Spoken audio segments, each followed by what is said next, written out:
Hi guys, welcome back to the channel. My name is Christy and this is Christy's Pulse. On this channel we are all about God's gist and our lives here in Saskatchewan, Canada. So if you're interested in God's gist and you're interested in about our lives, the lives of new immigrants here in Saskatchewan, Canada, then you might want to click on the subscribe button and turn on notifications so you don't miss any of the videos on this channel. Returning subscribers, you guys are the real MVP. Thank you for your feedback, your comments, your everything, even your questions. It just shows me that people are watching and they are interested in what I'm putting out, and what I'm putting out is also helping in one way or the other. I appreciate your feedback so much. Thank you. So today we want to talk about finances. I've gotten DMs, I've gotten comments, and hey, I'm talking about comments. All you people that used to write lovely comments and you go ahead and delete it. I used to see half. YouTube will show me half of those comments. Be leaving your lovely comments now. Let me be reading them. Don't be shy to leave your comments on the channel. Leave those comments when you type and post it. Leave it. Let me see it and respond to you. Okay, so I've been getting comments, DMs about proof of funds. Is it important? Is it necessary? Is it that Canada government want to punish us by telling us to be keeping that plenty money? Is it? And that's just what today's video is about. And in case you want to hear about this, then you definitely want to watch till the very end. Let's get to this, guys.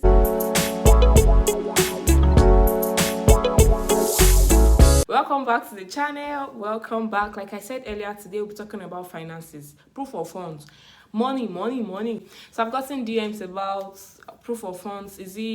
Can we get it from somewhere, borrow it, and when we are coming we just return the money to the person and we just move on with our lives? Please don't do it.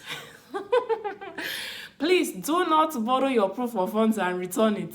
Even if you want to return it, please return it maybe 2 months after you have gotten here. Because the fact is, when we landed, I realized that there are some expenses that you just have to take. There are some expenses that you cannot waive them. You just have to, make those you just have to spend those money. There are some things you can actually decide, oh no, this one I can still wait till later, but there are some money that you have to spend. And I think that's one of the things your proof of funds will help you, just to stabilize you before you are settled in and you are earning the dollars you are earning. So proof of funds is highly important, and it is important that you come in with your proof of funds. Even if you are not able to come in with the full amount, you should come in with something that will help you live life, say for the first 2 months at least, the minimum. The minimum is at least for the first 2 months. And I understand, I'm not saying this from the place of she's in Canada now, so she doesn't understand. I just left Nigeria how many weeks ago? Okay, it's how many months ago? I just left, and I understand how difficult it is to save. Even though I know you still have, even if you are earning 20,000, you should still save money. I understand how difficult it is to save, the expenses, how expensive living in Nigeria is at the moment, but you still have to come in with some sort of savings for you to be able to, for you not to ask yourself, what have I come to do in this cold, in this Canada, to come and suffer? Remember that question the Israelites asked Moses, why did you bring us here to suffer? Why did you eat? We will have stayed in Egypt where we eat plenty things. So that you not ask yourself that question. That's the reason you have to come with some sort of savings that will help you, at least for the first, and saying for the first 2 months is praying and hoping to God that you're able to get a job in the space of that 2 months, because you need that savings to keep you afloat before you get a job. So it is important to come in with some sort of savings, even if you are not. It is in fact, when I was speaking with somebody before we came in, when I was speaking with somebody, she told me that if we should come in with more than our proof of funds, like more than the expected amounts. We should come in with that. And after we got here, I realized that she was just saying the truth. She was not trying to scare me or anything. She was just being factual with me. And so today I'll be sharing with you some of the things, some of those expenses, some of those critical, will I call it critical? Some of those important expenses you just have to spend money on Some of those important things you have to spend money on. Like you cannot waive it. You cannot you just have to spend those money. And the first of those things is rent. uh, Brother, sister, you will not be living on the streets now. And I know that you've heard a lot of things. So you've heard plenty of things about how Canada, helps their citizens, how they're interested in making life easy for you and all that. But babe, you need to rent house when you come in. You need to stay somewhere. And if you have heard, whatever you have heard, that houses here are expensive, that thing you have heard, it is true. And it is expensive because when you come in, you still want to do your conversion. The reason it is expensive is because you are converting your amount in dollars to naira. And of course, you should convert, because for the first few months, you'll be using your naira, the naira you brought, to pay for the dollars. So it is quite expensive, and you want to have that rent because you told Canada government that you had proof of funds when you were coming, and that was one of the reasons they gave you, that opportunity to come in as a permanent resident or a student or something. Then you don't want to, after 1 month, you don't have money to pay your rent, you. So that's one of the things you want to have your funds for. And we say in Saskatchewan, like some of the people that have been watching this channel know already, it seems to be one of the cheapest places to live in terms of rent. It seems to be, I don't know, or let me say it's relatively okay, because I was watching a video sometime this week, and I saw that person that I watched a video she's a Nigerian living in Canada, and she's living in Ontario, and her rent is about 2,004 per month, excluding other bills. And but for where we stay in Saskatchewan, that's 2 bedroom, we pay about 1,003 or 1,350, considering electricity and all that.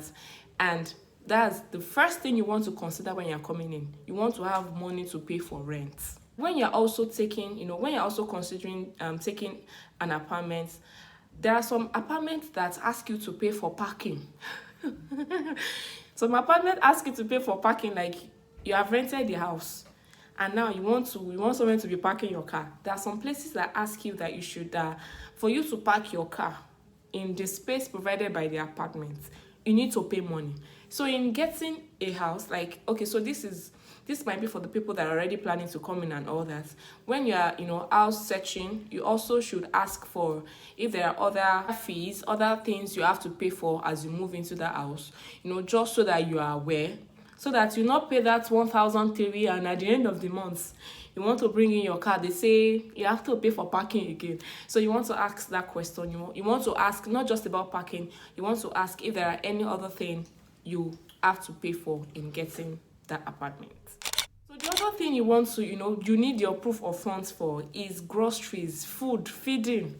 Okay, I know that you are bringing plenty food from Nigeria, but there are some things you definitely will not be able to bring as much, or even if you are bringing a lot, some things will run out, and you want to, have some funds to buy those things. Of course, will you come with onions to Canada? Onions. You will come with. So I'm not saying that there are some things you will definitely have to get, some groceries and some food items that you will need to get when you come here, and you also need to have your proof of funds available, in so that like in the first few you want to have that money so that you have the funds to get those things. We came in with some things. We came in with some powdered milk and stuff, but of course with kids in the house and all, before you know it, those milk, that milk because you had to bring for different ages, 1, 2, 3, 4, 5, 6 and all. So that's why I said those milk. Before you knew it, the milk ran out, and so you want to get milk, for example, you want to get eggs, you want to, there are some basic things that you just need to get, and you need money to get those things. And this is me assuming that you are somebody that does not eat out a lot. I think there was someone that told me that she went to eat a meal for, was it $45 or was it $45? I can't remember at the moment. But she went to eat a meal, and I think it was $45. And she was asking herself, if she just ate or she just threw money away. So these little things I'm saying that groceries and all that you might need money for is me assuming that you rather cook in the house, which of course you know that it's cheaper to cook in the house than to eat out. So this is me assuming that you rather cook in the house than eat out. And of course, you know that if you are eating out, you want to eat African food, or except your taste, your palate is used to all these Chinese and all stuff, and you don't mind eating those things. And I think those kinds of foods are relatively cheaper than our African food. So if you don't mind eating all the, then you might find them cheaper. And of course, even if you are going to be eating out, you know that you need much more money to bring in than someone that will be, doing most of their cookings in their house. One other thing that is very essential is your telephone bill. Except you don't want to, you don't want to have a phone. You don't want, because of course we have a Wi-Fi in the house. And I know it was when I got here that I knew the reason why people abroad can watch things. You'll see creators, YouTubers abroad, their views, well, not all of them, but most of them, their views is always like, because the people in the abroad with them have Wi-Fi in the houses. And you can even go to place, okay, for example, I know Walmart has Wi-Fi. You can get to Walmart and log into Wi-Fi. You can get to, but you cannot forever be going out to those places because you want to have access to the internet. So to have access to the internet, you need to pay some bills. It's not much, like $50, depending on the service provider you use, say like $50 per month.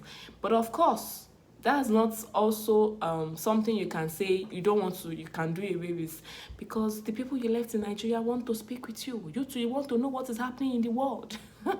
So you need internet, at least. And this is me assuming that the only internet you want is on your phone. If you also want to have Wi-Fi in your house, that's an extra, like say $100 for a month or thereabouts. So those are like necessities.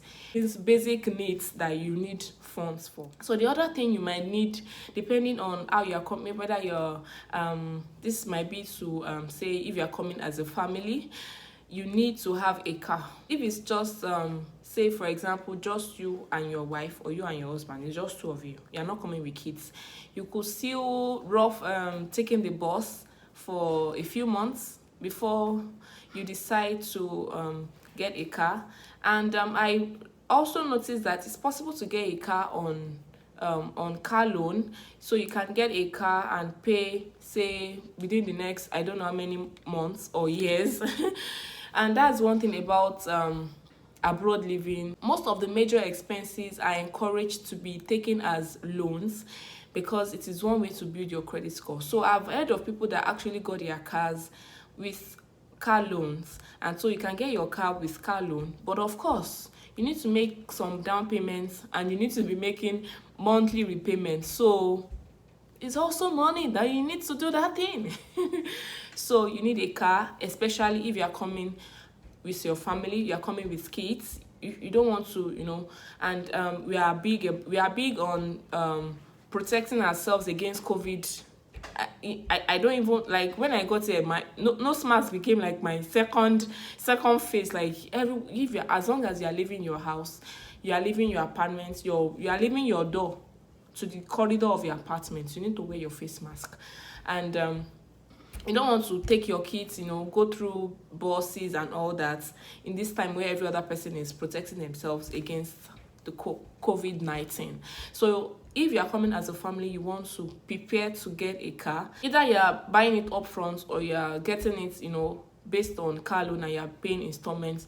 You want to have some funds available to meet the need of getting a car. Talking about car loan, I also remember that when we came in and we went to get our SIM cards, we were told that we could also get new phones and on credits, like, and pay installments.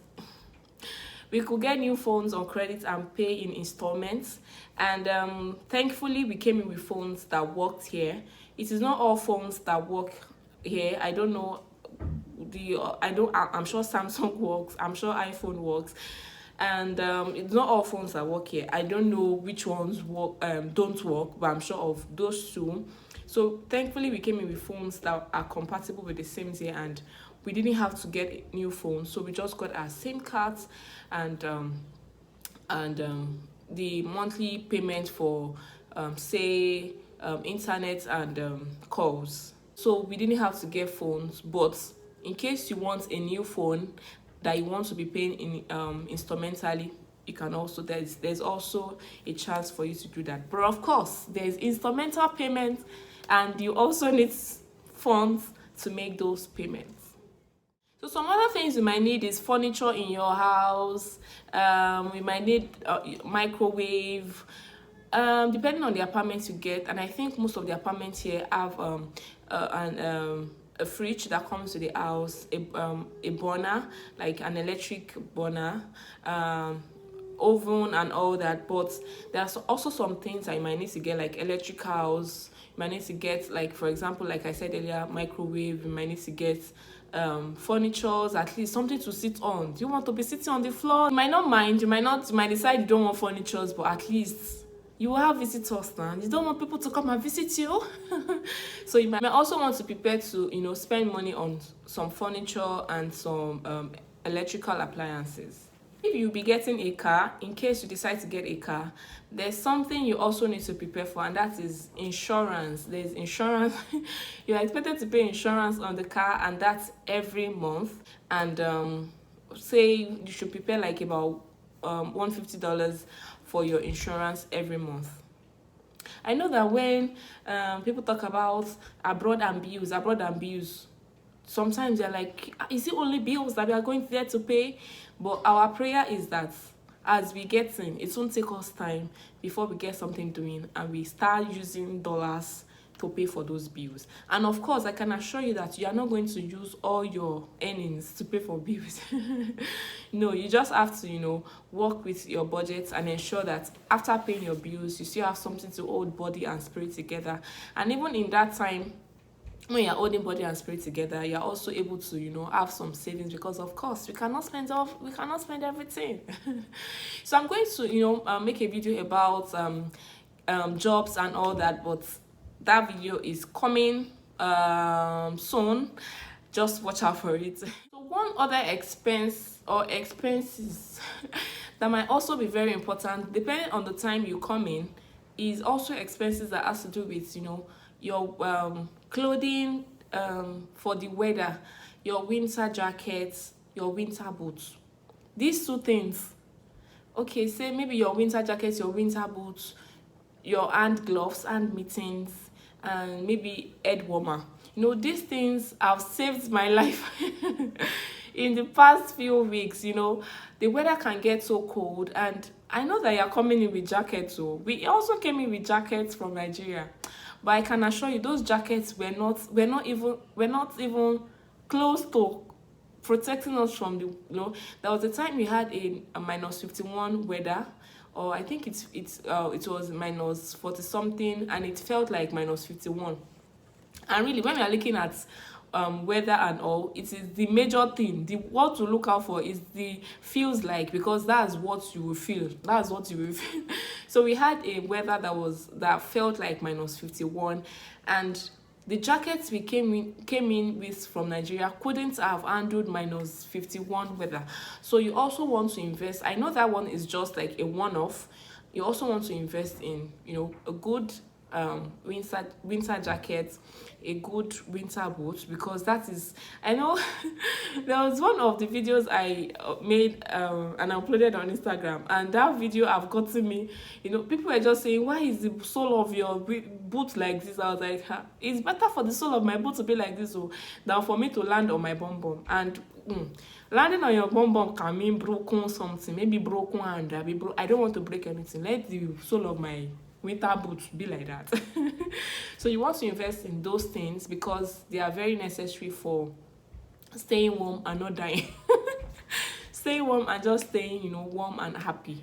So guys, I know it is not easy to pack money and become it's not easy to gather money and save. It's your savings you want to, but this video is just to let you know that your proof of funds is very, very important in your first few months of staying in Canada for your survival, because it is what will, you know, help you to, you know, keep body and spirit together, and not, you know, decide to pack your bag and go back to Nigeria.